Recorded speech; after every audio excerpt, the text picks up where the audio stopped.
morning po ulit. At ako ang muli, ang inyong Artisan Doms. At ayun, kanina nag-ride tayo, diba? Yung umaga namili ako ng sugar. Kasi ingredients ko sa order sa akin today ni Ate Vic. And kasama doon sa order niya yung Italian bread na ciabatta and focaccia. So, itong video na to, share ko sa inyo kung paano ko ginagawa. Briefly, yung tamang highlights lang. Kasi masyadong mahaba kapag share ko sa inyo ng buong process. Okay, so yan po. Mixture niyan is flour, sugar, salt, yeast, bread improver. Gumagamit ako kasi para mag-fluffy yung ating tinapay. And olive oil. So, meron kasi akong leftover na Italian dough.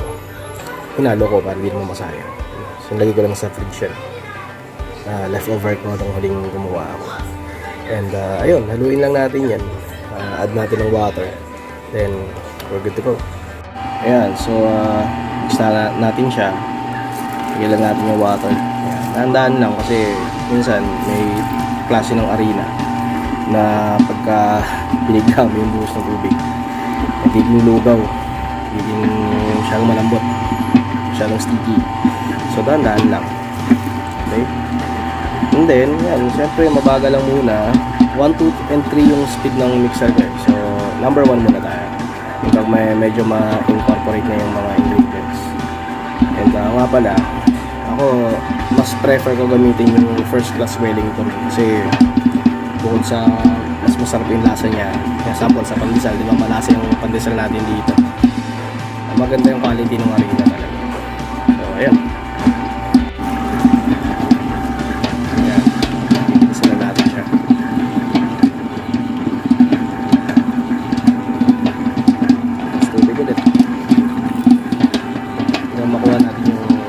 Texture.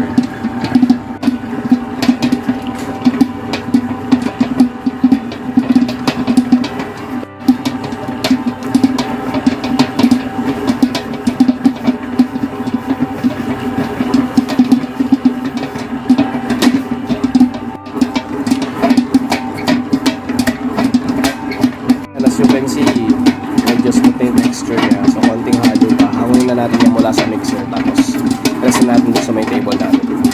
Hi mga paps, ito na yung ating Italian dough. At medyo umupo ako ng konti kasi masyadong mababa yung mesa ko para makita niyo yung dough.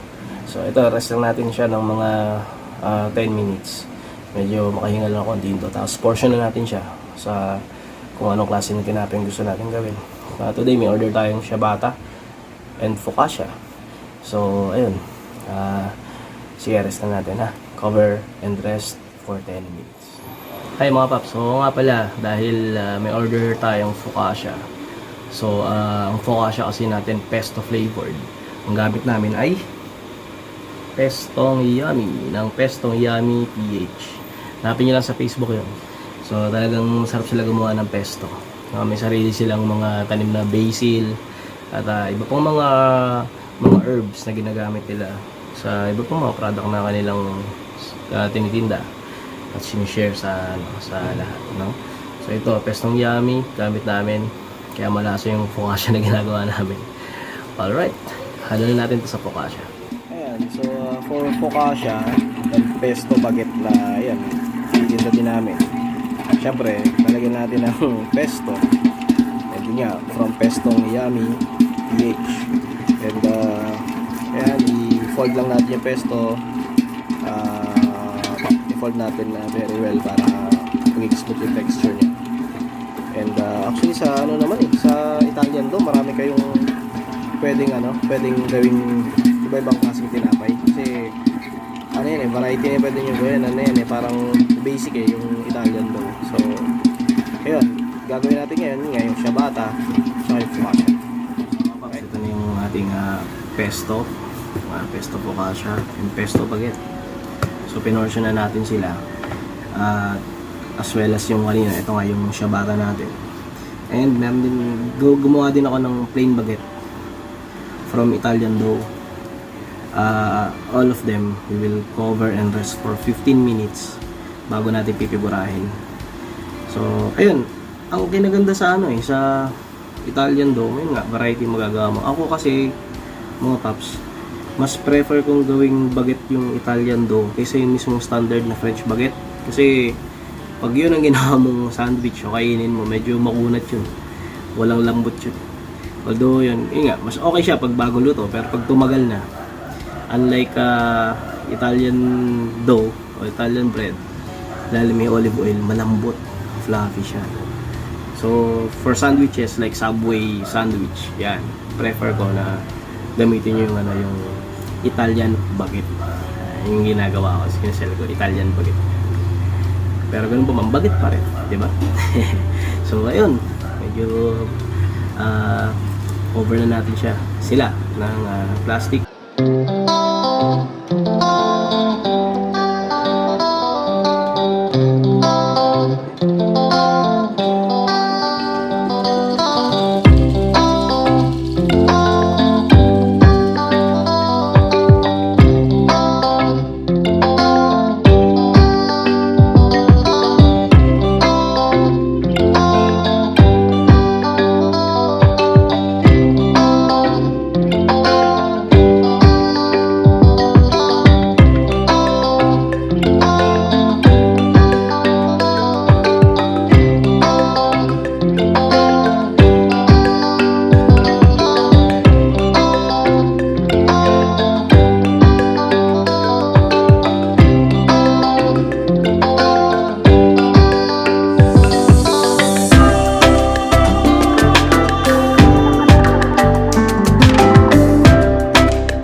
po yung ating ciabatta, baguette, and focaccia.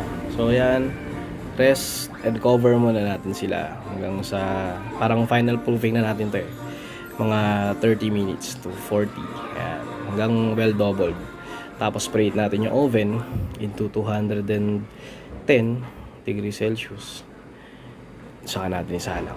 Nating nakapag-preheat na itong oven natin into 210 degrees Celsius. So using a blade, nag-score tayo dito sa ating baguette. Mga 4 na slice. So 4 na cut. Sorry, 4 na cut. And then yun, ready to bake na. And mga 15 minutes lang. Tapos adjust na lang natin yung temperature kung masyadong mainit. Okay, so mga paps, ito na po yung ating mga ginawang Italian bread. Lahat yan Italian dough ginamit ko. So, yan, focaccia, yan, nandun, focaccia, ciabatta, yun yung Italian baguette. Ito yung pesto, ito yung regular flavor. So, ayun po. Okay. So mga paps, ayun po yung ating mga nagawang tinapay using the Italian dough. And ayun, sana nakatulong po kahit konti sa mga taong gusto na subukan gawin yung mga tinapay na ginawa ko. And Italian dough lang ginamit ko. And ayun, hanggang sa muli po, ako po ang inyong Artisan Doms saying God bless us all.